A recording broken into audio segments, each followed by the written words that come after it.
The desert stretched for miles without end, a sea of golden sand that shifted with the wind and swallowed all signs of life. In the middle of this endless land, long ago, there stood a kingdom that many believe would last forever. The people called it the Kingdom of Seven Crowns, for it was ruled by 7 kings who shared power but never shared humility. They were brothers. Though not by blood, each one had risen from different tribes, uniting under a promise to build something greater than the shifting sands could ever take away. The city they built rose from the desert like a miracle. Tall stone walls surrounded wide streets lined with palm trees brought from distant oases. Towers touched the sky, their tips shining with bronze plates that caught the sun. Canals carried water from hidden springs, and fountains sparkled in the courtyards of the nobles. The marketplace was filled with voices, colors, and scents. Traders from mountains, rivers, and distant shores all came to sell their goods, spices, silk, stones, and rare animals changed hands while music filled the air. To stand inside the kingdom was to feel as if the desert itself had been tamed. But behind the splendor of the city stood the pride of the 7 kings. Each one was different in nature, yet all shared a thirst for glory. One king was known for his strength in battle, another for his skill with words, another for his wealth, and another for his mastery of law. Together, they seemed unstoppable. They carved their names into stone, raised statues in their own image, and declared that their deeds would never be forgotten. As years passed, their hunger for greatness grew. They ordered more monuments, greater palaces, and stronger towers. They demanded that their names be carved not only in the walls of the city, but in the very mountains. Workers labored day and night, cutting stone, carrying bricks, and polishing the statues of their rulers. The kings promised their people that they were not building for themselves, but for eternity. They claimed that when the desert swallowed all other lands, their city would remain, a beacon shining forever. The people both admired and feared them.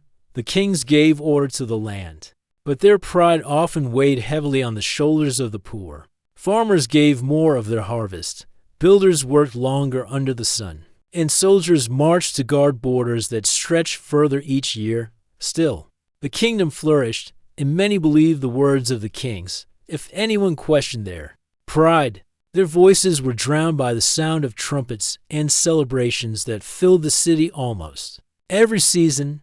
The kings also prepared for the time after their rule. They were not content with being remembered in stories alone.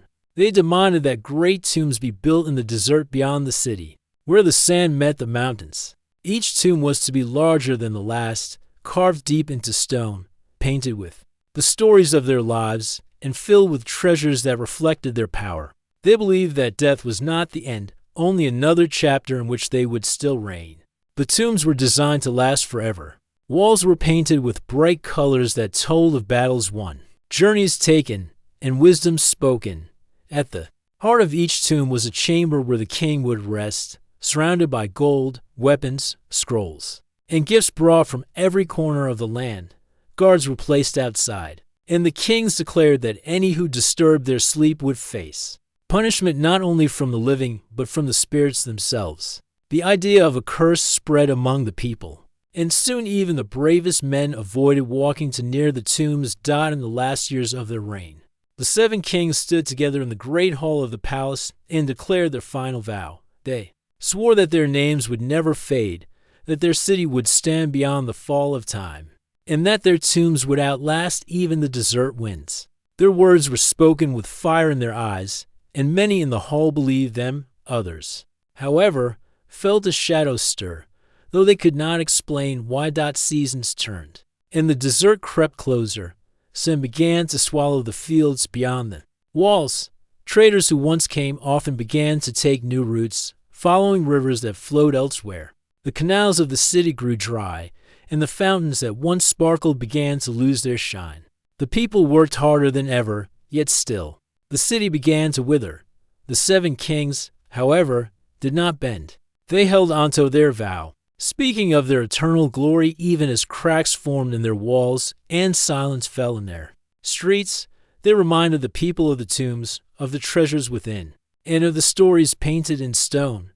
They said no No matter what the desert took, their names would remain, and in this they placed their hope. When at last their time came, one by one, the kings were carried to their tombs. Priests and servants walked with them, leaving offerings and chanting songs of eternity. The heavy doors were sealed with stone, and the desert winds soon covered the paths that led to them. The people watched, uncertain if they had witnessed greatness or pride taken to far dot, and so the city began to fade. But the tombs remained. They stood silent in the mountains, untouched and unbroken, waiting. Some said the kings slept inside, their spirits restless, unwilling to leave the world they had tried so hard to hold. Others said they were watching, waiting for the day when someone would dare to enter. The desert took the kingdom, swallowing the last of its towers and markets. But the tombs of the 7 kings stayed hidden, guarded by sand and silence, their story not yet finished. The desert winds carried whispers that could not be silenced. Long after the 7 kings were sealed in their eternal chambers, people spoke of their resting places with awe and fear. The tombs stood in the mountains beyond the city, carved into the rock like dark mouths that refused to close. To look upon them was to feel a weight in the chest, as if unseen eyes were always watching. The tombs were not built like common graves. They were grand palaces made for the dead, each one more complex than the last. Wide stairways cut into stone led down to vast halls painted in bright colors.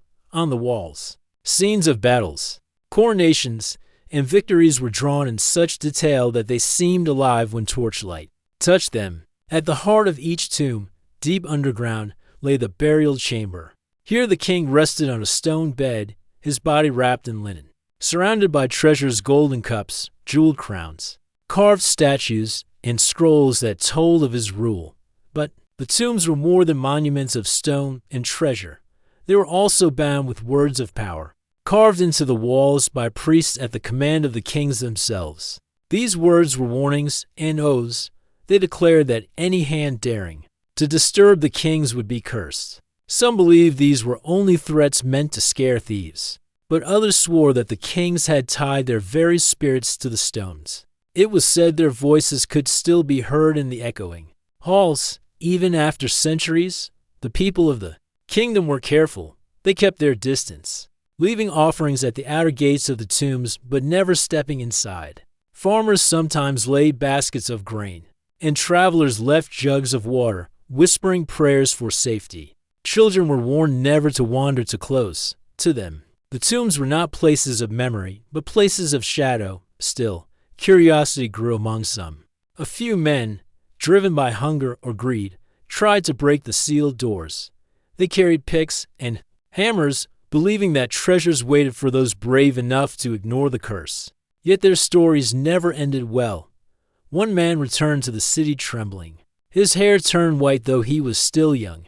He claimed he had heard footsteps behind him in the empty hall. Though no one was there, another disappeared altogether, and his companions swore they had seen a shadow take its shape before vanishing into the walls. Such tales spread quickly, and soon even the bravest refused to touch the tombs again. The priests of the Old Kingdom told a different version of the tale. They said the kings themselves had chosen to remain awake even in death. They had desired eternity so strongly that they could not release the world. Instead of passing into peace, their spirits lingered, chained to their own pride. To the priests, the curse was not punishment from the gods, but the king's own choice.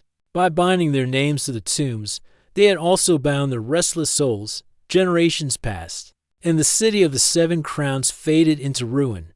Sin filled its streets, and towers fell one by one. The canals dried, the fountains cracked, and the great palace became a hollow shell. The tribes that once served the kings moved on, carrying only fragments of the old tales with them. But the tombs endured. Buried partly by the desert, they still stood against the mountain, their carvings sharp and clear, their doors sealed, as firmly as the day they were closed. Travelers who passed through the desert often spoke of strange sights near the tombs. Some claimed to see lights flicker deep inside, like torches carried by unseen hands. Others said they heard voices chanting in a language older than their own. A few even spoke of figures standing at the gates, tall and silent, watching but never stepping forward. Whether these were illusions born from heat and wind or something more, no one could say, but the tales kept the tombs wrapped in mystery. The tribes that lived near the mountains grew to accept the tombs as part of the desert itself. Round their fires at night, they told children the stories of the 7 kings of their greatness, their pride, and the curse that followed them beyond death. The children listened wide-eyed, for the idea that men could still linger after death filled them with both fear and wonder. For the elders, however, the tales carried a lesson. Greatness without humility could become a chain heavier than any iron. Even so, the tombs continued to tempt wanderers from distant lands. Scholars, traders, and adventurers all came, drawn by the promise of hidden wisdom or untold riches. Yet the desert was merciless, and the tombs were merciless too. Some turned back after reaching the mountains, unwilling to test the whispers that filled the air. Others went inside but never returned. Those who did return often carried haunted looks, as though they had seen something no words could capture. The tombs remained silent, yet never truly at rest. They were eternal monuments, just as the kings had desired, but they were also eternal prisons. The desert winds carried the sound of shifting sand, and in that sound some swore they could hear the faint echo of voices, 7 voices, proud and restless, repeating the vow they had spoken in life. Their names would never be forgotten. And so, while the city was lost to time, the tombs endured, untouched and unbroken. They waited in silence, shadows hiding in painted halls, treasures gleaming in the dark, and the presence of the kings lingering in the air like a weight that could never be lifted. To the living, there were warnings, yet also invitations, for, though the curse kept many away, it also whispered of secrets that had not yet been uncovered. The tombs of the 7 kings had become more than graves. They had become a bridge between the living and the dead, between memory and pride, between eternity and chains, and the desert, endless and patient, watched over them, knowing that sooner or later someone would come who could not resist the call of what lay within. The desert was a place of silence, but it was never empty. Long after the kingdom of 7 crowns had fallen, groups of wanderers moved across the sands, following the paths of wind and stars. There were tribes without stone walls or palaces. Their homes were made of tents carried on the backs of camels, their lives tied to the rhythm of the shifting dunes. They were the keepers of stories, passing down words from parent to child beside flickering fires when night fell. Among these tribes, the story of the 7 kings lived on. The wanderers spoke of the lost city, buried under layers of sand, where fountains no longer flowed and towers lay broken. Yet the tombs of the kings were different. They were not forgotten, for they still stood against the mountains. To the wanderers, they were places of fear and respect. No tribe settled near them. No campfire was lit in their shadow. Children were told to turn their eyes away when the tombs rose in the distance. But the tombs also sparked curiosity. Young men and women often asked their elders why the tombs remained untouched. While the city itself had vanished, the elders would shake their heads and say, "The city was of men, but the tombs are of the kings. They are not truly of this world anymore." This answer silenced some, but it stirred wonder in others. The desert wanderers were practical people. They knew how to read the stars, how to find water hidden under the sand, and how to survive when storms rose suddenly. Yet even with their knowledge, they never claimed mastery over the desert. They believed the desert belonged to the spirits of old, and the tombs were the strongest proof of that belief. From time to time, strangers from distant lands traveled with the tribes, hoping to be guided to the tombs. Some offered gold, others offered goods. The wanderers always warned them, saying, "The tombs do not welcome footsteps. Those who enter return changed, if they return at all." Some strangers laughed at the warnings, believing them to be tales meant to frighten the weak-hearted. Others listened carefully and chose to stay away. There were stories of wanderers who had tried to enter the tombs themselves. One tale spoke of a young man who dreamed of proving himself greater than his elders. He led a small band of friends into the mountain halls. They carried torches and ropes, but only one of them returned. His eyes were hollow, and his voice was broken. He would not speak of what he saw inside, but he never smiled again. His tribe carried him until his last days, whispering prayers that his spirit would find peace where the kings had not. Another story told of a woman who lost her child in a sandstorm. Grief drove her to the tombs, for she believed the kings held power over life and death. She entered alone, crying out the name of her child. Days passed, and when her tribe searched for her, they found her outside the gates, kneeling in the sand. She was alive, but she spoke as if she had walked in the company of kings.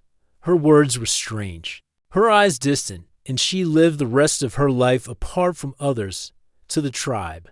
This was proof that the kings were not silent. Despite these stories, the tombs remained untouched by time. Storms rose and passed, yet the carvings on the gates stayed sharp, and the painted symbols inside stayed bright. The wanderers began to believe that the tombs themselves drank from the desert's power, drawing strength from the sands and stones. Some elders said the kings chained themselves here, and so the desert protects them. Every year, the wanderers traveled past the mountains, and each time they looked upon the tombs, they felt a mixture of fear and pride.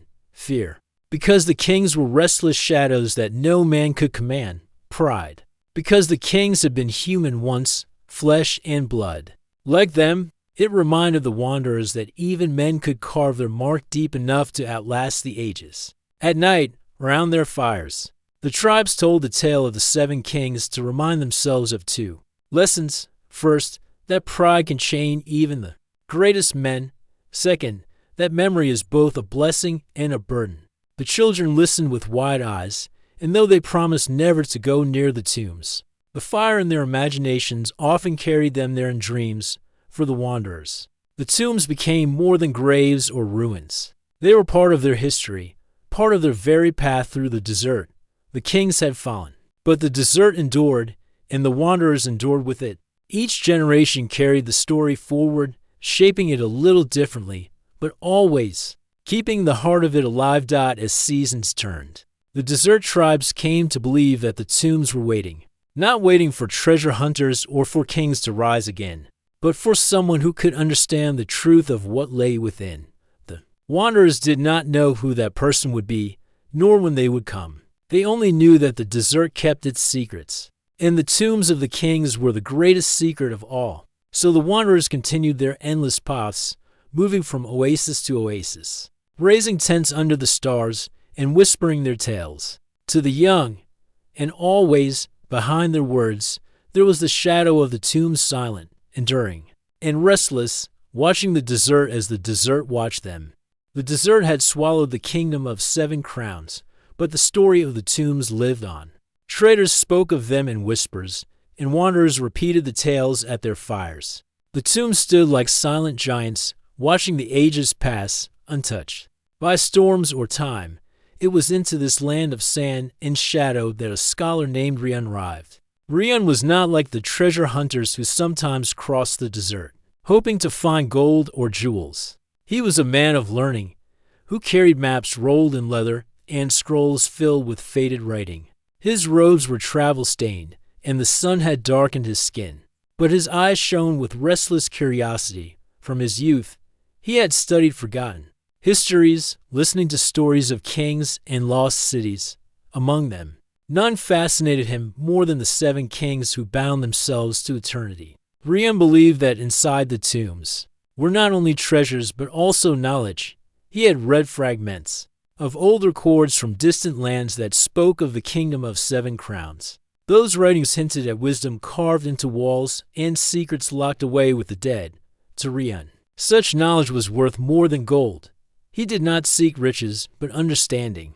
He wished to learn why the kings chose pride over peace, and whether their voices still lingered in stone. The journey across the desert was not easy. Rian traveled with a small group of guides from a nearby tribe. They carried water and leather skins, led camels laden with supplies, and walked by the stars at night when the heat of the day was gone. The desert tested them at every step. Winds rose suddenly, stinging their faces with sand. The sun burned without mercy, and the nights grew bitterly cold. Yet Rian pressed on, his thoughts always on the tombs waiting in the mountains. The guides warned him again and again. The tombs are not for the living, they said. They are places where shadows breathe. Many who enter never come back. But Rian only listened quietly and gave them a gentle answer. I do not seek to steal from the kings. I only wish to learn their story. His calm voice carried sincerity. And though the gods did not understand his hunger for knowledge, they respected his determination. After many days, the mountains rose before them. Against their dark stone cliffs, the tombs appeared 7 entrances carved in precise lines. Their gates sealed with slabs taller than any man, even from a distance. The sight made the air feel heavier. The carvings above the doors still shone. In the sunlight, clear and sharp as if they had been cut only yesterday. To Rian, it was as if time itself had bent to protect them. They camped at a safe distance. At night, Rian sat near the fire, studying his scrolls by the flicker of flame. He traced old symbols with his finger, matching them to what he had seen. Carved above the tombs, his heart quickened with excitement. The words on his scroll spoke of kings who swore their names would never fade. Now he was close enough to test the truth. The guides, however, grew uneasy. They whispered among themselves, glancing often at the dark shapes of the tombs in the distance. One man swore he saw a faint light moving near the gates. Another said he heard a low hum, like voices carried on the wind. They begged Rian to leave, warning that the kings did not welcome strangers. But Rian was not afraid. He believed the tombs held not anger, but answers. The next morning, with torch and staff in hand, Rian walked toward the first tomb. The air grew colder as he neared the gate, and the sunlight seemed weaker on the stone. He touched the carved surface gently, feeling the grooves of ancient symbols. His lips moved silently as he read the words, piecing together their meaning. They spoke of eternity, of power unbroken, of names carved deeper than the desert itself. Rian stepped back, his heart heavy. He realized these were not words of peace, but words of defiance. The kings had not surrendered to time, they had fought against it, chaining themselves to stone so that even death could not silence them. For the first time, Rian wondered if the curse was not simply a warning, but the truth of their existence. That night, he dreamed of the tombs. In his dream, he stood in a long hall painted with bright colors, and voices echoed around him. He could not see who spoke, but the words rang clear. We are not forgotten. We are not gone. We remain. When he awoke, the sound of those words still lingered in his mind. The guides saw the look in his eyes and grew more fearful. Scholar, they said, you must not go inside. The tombs hold the restless ones. No good will come from stepping where they lie. But Rian only answered with quiet resolve. If the kings remain, then their story must be told. It is not gold I seek, but truth, and truth cannot harm those who only listen. The desert was silent as dawn broke. The tombs waited, unchanging, their sealed gates watching like eyes carved in stone. Rian stood at the edge of history, knowing the next step would take him where few had dared to walk. For while the wanderers avoided the tombs and the treasure hunters sought only riches, Rian came for something different. He came not to take, but to understand. And in the heart of the desert, the tombs seemed to listen. The morning sun rose over the desert, but the tombs of the 7 kings stood in shadow. Untouched by light, Rian, the scholar, stood before the first gate with a torch in his hand and determination in his heart. The guides remained at a distance, unwilling to follow him further. They called out one last warning, telling him the kings did not rest peacefully. Rian listened, but his steps did not slow. He believed that the truth waiting inside was greater than fear. The gate of the first tomb had already been cracked long ago. Time and storms had left a narrow opening where the stone had shifted. Rian slipped through the gap and entered the dark passage. The air inside was heavy, cool, and still, as though the desert winds had never touched it. His torch cast a trembling glow, pushing the shadows back but never banishing them completely. Each step echoed, the sound repeating again and again until it seemed as if unseen footsteps walked beside him. The walls were painted with colors that time had not stolen, reds, blues, and gold shone in the torchlight. They told stories of the king buried here, his battles, his speeches, his victories. Figures of soldiers stood tall, Their weapons raised, crowds of people bent their heads as if in endless praise. Rian studied each image carefully, his heart filled with both wonder and sadness. The king had wanted his glory remembered forever, and here it was, frozen in stone.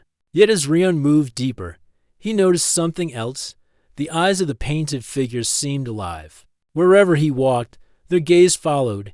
He paused more than once, lifting his torch higher to prove it was only his imagination. Still, the feeling of being watched did not leave him. The silence pressed down on him, so heavy it seemed to carry voices just beyond hearing died at last. He reached a wide hall supported by stone pillars. The air grew colder here, and his torch flickered, though no wind stirred. In the stillness, Rian heard it for the first time, a whisper. It was faint, like the rustle of fabric, yet it carried clearly through the darkness. He turned quickly, but no one was there. The guides had remained outside, and he was alone. The whisper came again, a low sound that seemed to rise from the walls themselves. Rian steadied his breath. He reminded himself that fear would cloud his mind, and he had come not to fear but to learn. He walked slowly down the hall, listening carefully.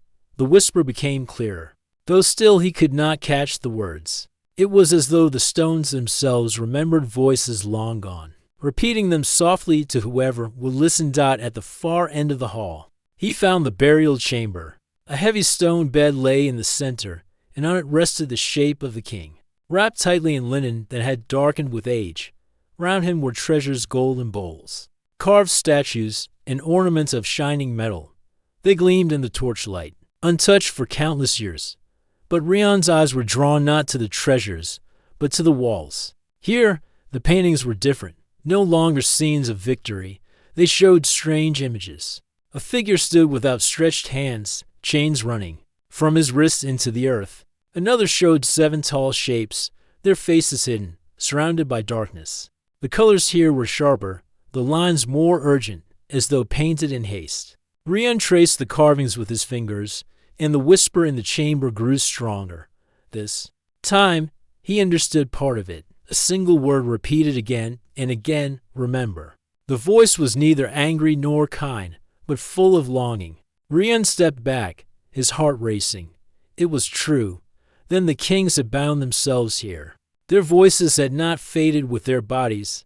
They still lingered, trapped by the very pride that once made them great. As he stood in silence, the air grew heavier, and for a moment he thought he saw movement. A shadow stretched across the wall, shaped like a man standing tall. The figure had no face, only empty space where eyes should be. Yet Rian felt it watching him closely. His torch wavered, and the shadow seemed to shift with it. Leaning closer, Rian spoke aloud, his voice steady though his hands shook. I have not come to steal. I have come to learn. I will remember your story. The chamber grew silent again, and the shadow faded, leaving only the painted walls. The whisper softened, almost like a sigh carried on air. Rian lowered his torch and bowed his head. He felt both sorrow and respect for the king who lay here. In life, the king had desired eternity, and in death, he had gained it, though not in the way he imagined. His name had endured, but his spirit was restless, bound by chains he had made himself. When Rian left the chamber, the echoes of the whisper followed him into the hall. Each step carried the sound of memory, as if the stones themselves whispered his promise back to him. Remember, when he stepped outside into the desert light, the guides rushed to him. They saw the pale look on his face and asked what he had found. Rian only shook his head and answered softly, not treasure, not riches, voices. They are still here. The guides crossed themselves with old gestures of respect and refused to ask more. But Rian knew this was only the beginning. There were 6 more tombs, 6 more kings whose stories waited in the dark, and with each step, he felt the weight of his promise, the vow to remember, and to carry their story back into the world. The desert winds blew, and the tombs remained silent, but in Rian's heart, the echoes of the kings lived on. The days passed slowly as Rian explored the tombs, one after another. Each king had been buried in his own chamber, and each tomb carried its own voice, its own shadow of pride. What began as whispers soon became more than sound. By the time Rion entered the fourth tomb, he no longer doubted the truth. The seven kings were still present. They were not alive, but neither were they gone.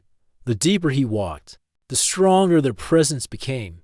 At first, it was the feeling of being watched, then came the whispers, drifting along the walls. In time, the whispers grew clear, forming words that echoed in his mind. They spoke not in anger, but in longing, repeating vows and memories.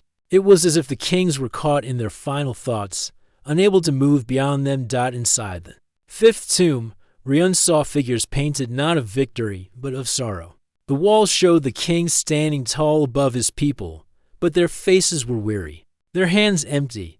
It was a picture of glory built on weight too heavy to bear. As Rion studied the scene, he heard the faint sound of chains rattling in the silence.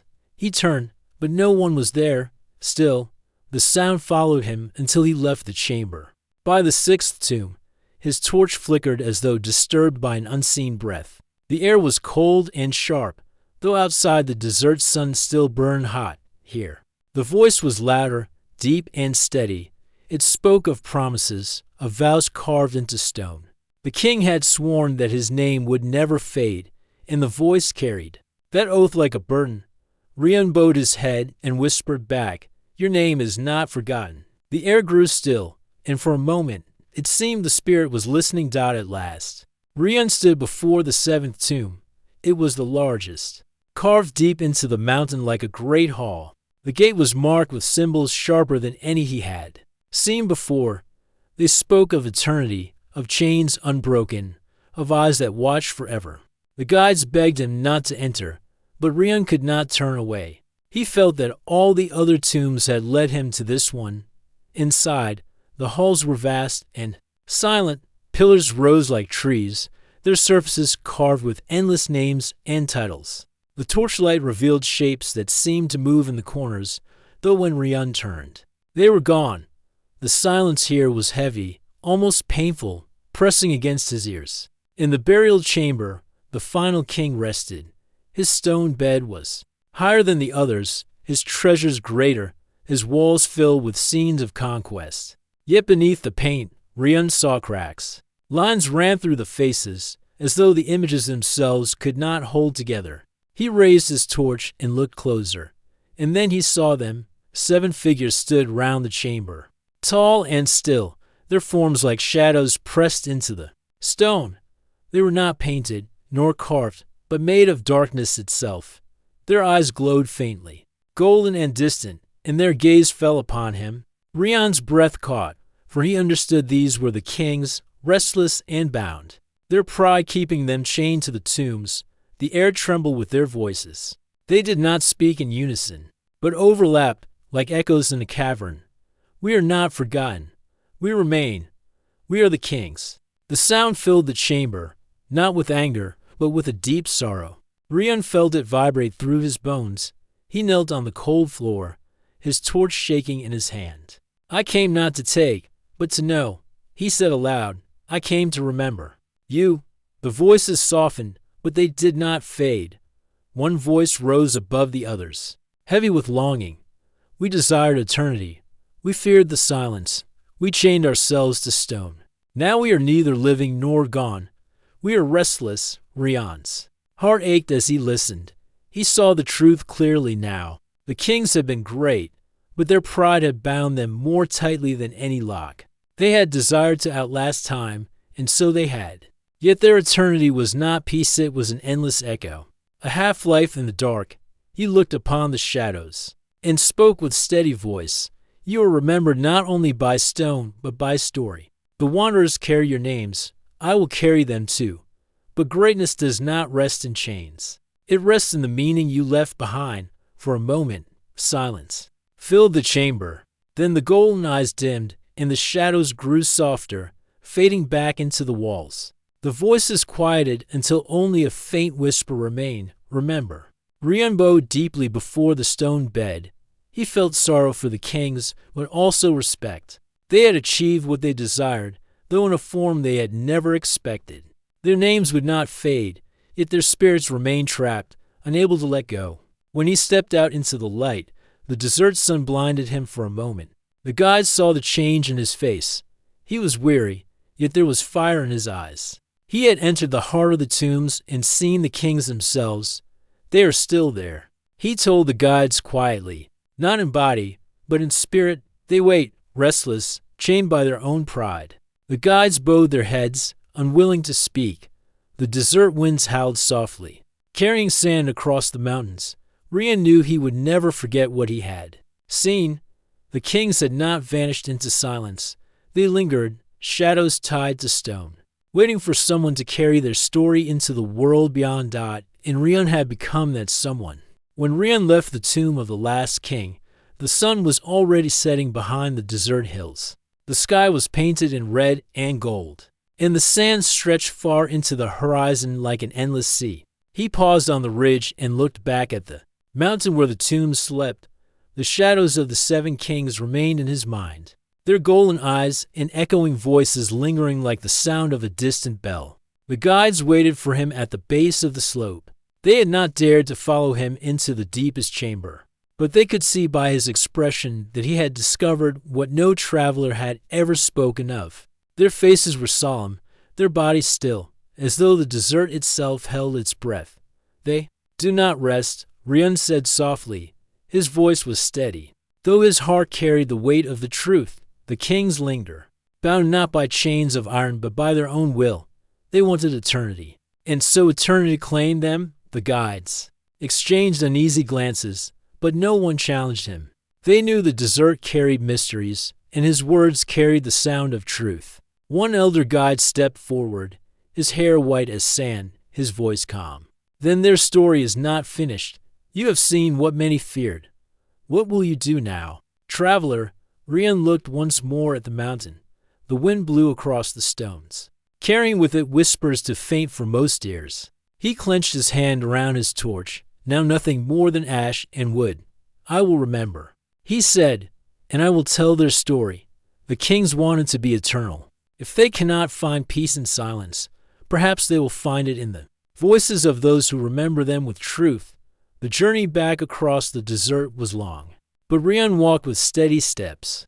The nights were filled with stars that stretched across the sky like a river of light. As he walked, he repeated the names of the kings, one after another, so they would not be lost to the winds. With each step, he felt the weight of the tombs lessen, as if the very act of remembering gave meaning to what the kings had left behind. When he reached the first oasis, he found merchants and wanderers resting by the water. They welcomed him, curious about his travels, for the mountain of the kings was known but rarely visited. That night, by the fire, Rian spoke.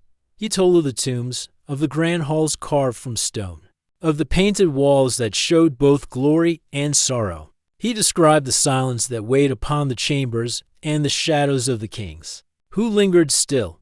The listeners leaned close, their eyes wide, their breaths quiet. No one interrupted, for the tale carried a power stronger than gold or jewels. Some shivered at the thought of kings that never slept. Others felt pity, their hearts stirred by the burden of endless pride. Yet all listened, and when Rian finished, silence held the circle. Then one young traveler spoke, her voice soft. "If they are remembered in this way, perhaps they are not only bound, perhaps they are also freed a little, for we carry them with us now." Rian nodded. "That is why I tell it, to carry what they could not release, and to remind us that greatness without humility is a chain heavier than stone." From that night onward, the story of the 7 restless kings began to spread. Travelers carried it from oasis to village, from caravan to city. It was told around fires, written into scrolls, and sung in quiet songs by wanderers who crossed the endless sands. Each time the story was spoken, the kings lived again, not as rulers chained to stone, but as a lesson carried in memory. Rian continued his journey, moving from land to land. In each place, he shared the tale, never adding falsehood, never seeking reward. He spoke of their strength, their pride, and their endless waiting. He told how even kings, with all their riches and power, could not escape the cost of desiring eternity without peace. In time, people no longer feared the mountain. Some even traveled to its base, not to plunder, but to stand in silence and honor those who had ruled. They brought no torches into the deepest halls, but they left simple marks of respect at the entrance stones stacked in small towers or lines, drawn in the sand. In this way, the king's names were remembered not in fear, but in reverence. Years passed, and Rion grew older, his hair touched with gray, yet his voice remained strong, and his eyes still carried the fire of that night in the tomb. One evening, as he sat by the fire with a group of young travelers, one of them asked, "Do you ever return to the mountain to see if the kings still linger?" Rion looked into the flames, his face calm. "I do not need to return," he said. "I carry them with me. Every time I speak their names, I walk once more in those halls. Perhaps one day, when all who live know their story, the kings will find the peace they could not give themselves. Until then, I will remember." The fire crackled, and the desert wind sang through the palms. The young travelers sat in silence, moved by his words. In their hearts, the story had taken root, and they knew they too would carry it onward. Far away, in the silent mountain where the tombs lay, the wind swept through the stone halls. For a moment, the whispers that once carried sorrow seemed lighter, as if touched by distant voices carried on the desert air. The shadows of the kings remained, but their eyes no longer glowed with the same heaviness. Something had shifted, a small thread of release woven into their endless watch. And so the 7 restless kings endured, not as forgotten shades, but as a living story, bound not only to stone but to the hearts of those who remembered. Through Rion's journey, they had gained what they had once sought, not eternity in silence, but eternity in memory.